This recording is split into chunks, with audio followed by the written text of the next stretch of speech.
It's the greatest spectacle in motor racing. It's one of the 3 prongs of the Triple Crown.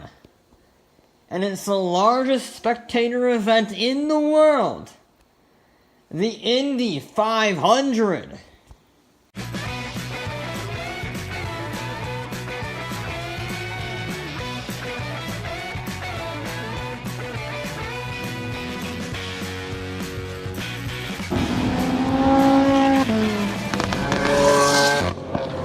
Now, where is the Indianapolis 500 held?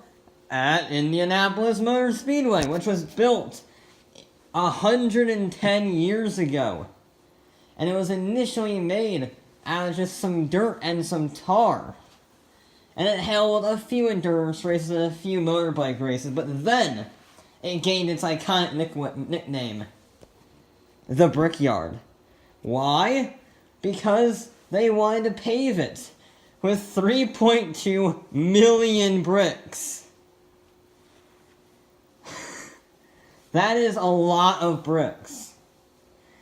And they wanted to have a proper road race, similar to the 24 Hours of Le Mans going on in France at that same time. But they didn't want to go for 24 hours because they wanted to be more spectator manageable. You see that, Europe? That's just respect. So, they chose a 500-mile race because then you can be always in daylight. And everyone knows, in daylight you can see the cars, and that's what you came here to see. As a result, in 1911, the first 500 was truly held with a $50,000 prize. So that doesn't seem like a lot, but adjusted for inflation, it's a hefty $1.3 million prize. Holy crap. You can instantly see why tons of manufacturers were drawn to this, not just the American ones either. We had Mercedes, Peugeot, and Fiat all building cars specifically for Indy. And this is before World War II. But speaking of before World War II, there were plenty of innovations going around at Indianapolis. Yes, the American cars were always the most successful. You know, they invented the supercharger in the 1924 race. That was the first use of a supercharger at Indianapolis. But they also, in 1927, reintroduced the riding mechanics.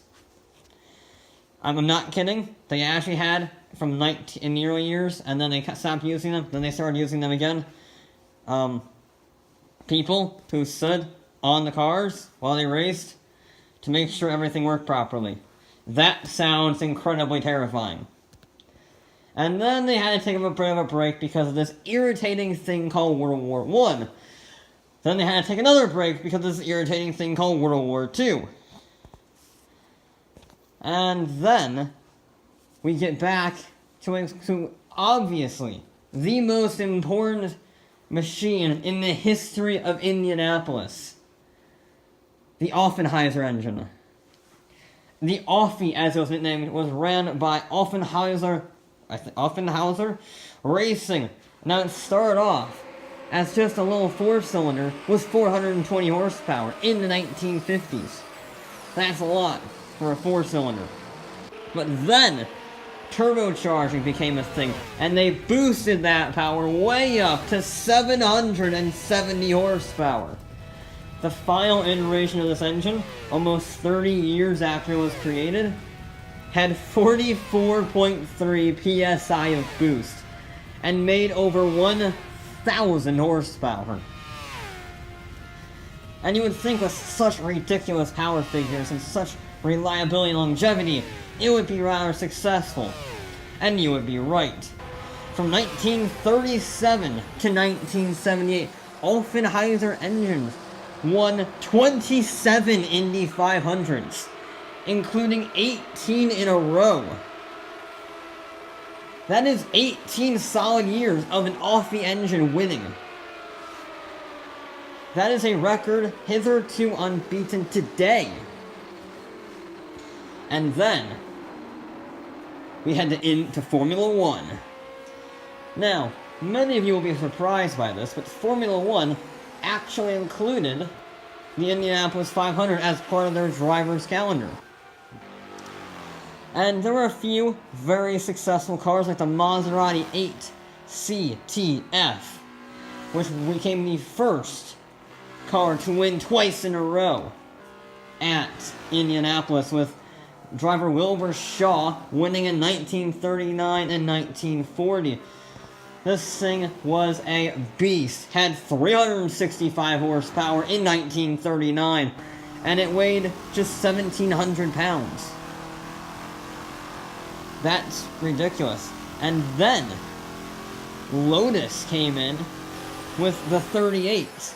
And this guy named Jim Clark, ever heard of him? He's only one of the greatest Formula One drivers of all time.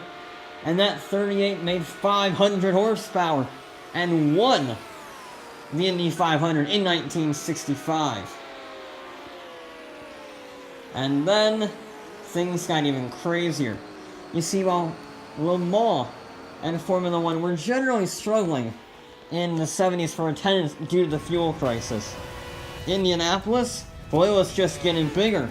Crowds at the Indy Speedway were now exceeding 300,000 people. That's more than most cities. And that's also when the Europeans began to dominate. The Americans just could not keep up with the European innovation, and chassis and engines up the wazoo were winning left and right, but that didn't stop a few Americans from succeeding. It never does. Chaparral won after years of failure with the 2K. Now Lotus had actually invented ground effect aerodynamics on open wheelers with the Lotus 78. But Chaparral was the first to use that ground effect technology at Indianapolis. And this 2.6 Cosworth V8 got 780 horsepower on top of it, so it's pretty safe to say it won the Indy 500 in 1980. But the 1990s came around and things were a bit more hardcore. Chevrolet and Lola had 735 horsepower and set an average speed around the oval of 186 miles an hour. And remember, this is not the Daytona Tri-Oval or Talladega where their banking is 35 degrees. The banking is only 15. You actually have to worry about cornering on this track. And that record of 186 miles an hour stood for 23 years. Which is a little surprising because Mercedes came back and dominated the 1994 Indy 500 with a 1,024 horsepower pushrod V8. Jesus Christ. Now, moving on to just a few years ago, you see, Indianapolis was starting to celebrate its 100th anniversary. That's a lot of time. And they began doing their centennial era, which ran from 2009 to 2016.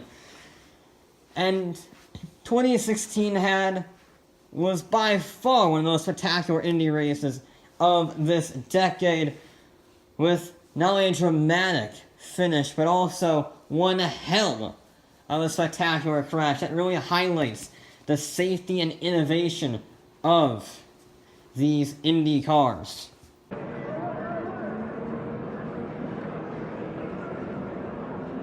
So, speaking of these Indy cars, 2019 Indy cars are the pinnacle of American racing. This semi-spec series, which means we give you a set engine requirement, we give you a chassis, now tune the suspension and the aero, and go wild with that. It basically keeps costs down in Formula One, and it gets racing much more competitive. So, these things are forced to be 2.2 liter twin turbocharged V6s, making 700 horsepower, and they redline at 12,000 RPM. Now, despite that mild power figure compared to what we've seen in previous years, these cars can do 240 miles an hour on an oval track.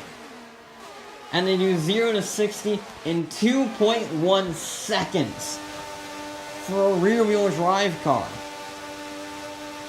Why? Well, they weigh just 1,500 pounds. That generally helps. If you think America doesn't know how to do open-wheel racing, you're dead wrong. And the Indy 500 is a perfect example of that, mixing tradition with innovation, safety with speed, spectacle with security. This is the greatest motorsport event on the planet, and nothing you can say will change my mind about that.